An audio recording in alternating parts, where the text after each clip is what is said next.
effect boost is kind of it's very rewarding to high skill players. It is really, really rewarding. It needs something done to it. It needs like an energy cost. I think that'd be like the best thing. So like you can like boost out of a dangerous situation, but you can't just boost around the map stupidly like they do right now. So, I mean, I don't know. I think fix something with that. I think Protoss players will learn to deal with things very, very well after that. Sadly, we don't have TVP. Yeah, I was thinking like, oh, we're really good at discussing the wrong matchup. We'll get to it. Alright, so here in the top left we have the green Zerg. It's Druidz, Daax, looking to close out this series with a 2-0 if you can. And the bottom right, fighting for, it's actually not for elimination because this is still the winners round bracket, I think. It's from Team Simtox, it's Thoms, or no, for Team RMS, whatever that stood for. So yeah. I mean, for Thoms, I'd say do the same build if it's what you're comfortable with. It's not like it was something with his build that was overly wrong. All he has to do is not be as greedy, and the same build is going to be completely fine and play out from there. But, I mean, for Daax, does he go for the same kind of pressure here? Just Thoms fall for that twice in a row? I don't know, I mean, it's a possibility. And of course, first, he wants to react to what his opponents do. Yeah, sorry about that. It really caught him off guard, obviously. We never even got to see Thoms' plan really unfold. I do think it will make him realize that what he was planning wasn't really safe, because having 3 Phoenix and a couple of sentries and Zealots to defend a third at around the 8-minute mark when you have 0 map control or vision just isn't that much of a good idea. So we'll see how far he can actually change his plans. Looks like he's doing the same build like it was last time so far. Like I mentioned, a lot of players in this league seem to really have we'll call it, they really tend to use the same build twice in the best of 3, which from what I'm used to seeing in tournaments is really uncommon, but I guess you just got to stick to what you're comfortable with.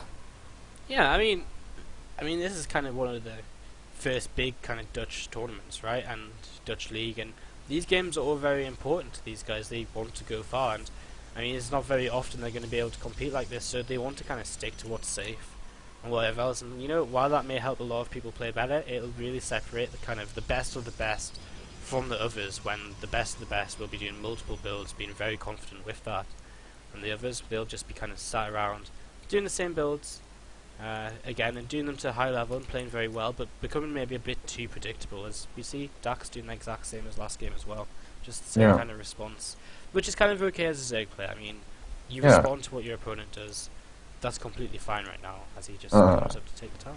You totally stole what I wanted to say. Like, as a Zerg, you do have to play responsibly, and like we saw Red do in the start of the series today, just adapt to what your opponent does and try to punish it if you can. And well, I think Daax just did just exactly that in the previous game, just going for that straight up anti-timing and busting his opponent. Just kind of briefly scouting out the natural with his Overlord, sees that it's pretty much the same as he saw in the previous game. So his response is also very identical. 2 links at the front, just keeping eyes open. Overlord slowly making his way towards the back of the Protoss base, so he can possibly scout something out around there. Meanwhile, another early third, and we're probably going to see gases being taken in the next minute.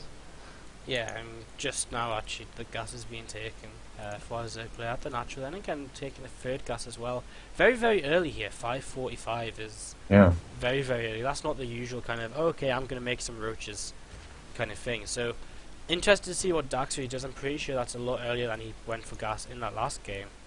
So, you know, slight changes coming out in from Thoms as well. The Robo facility now coming up at his on the high ground there, and that was a fairly fast Robo facility as well. It was about 5:45, so we could just see a very aggressive push from Thoms here, maybe even an Immortal Sentry. The timing of that. That's exactly what I was coming up. I was thinking with as well, because Immortal Sentry along with a Mothership Core is just so strong. Really chronoing out probes though at this point, so I'm not quite sure what we're going to see. I kind of expecting to stop in the next 4 probes or so, and well, there's the Immortal. I think that answers most questions. Chrono straight on that.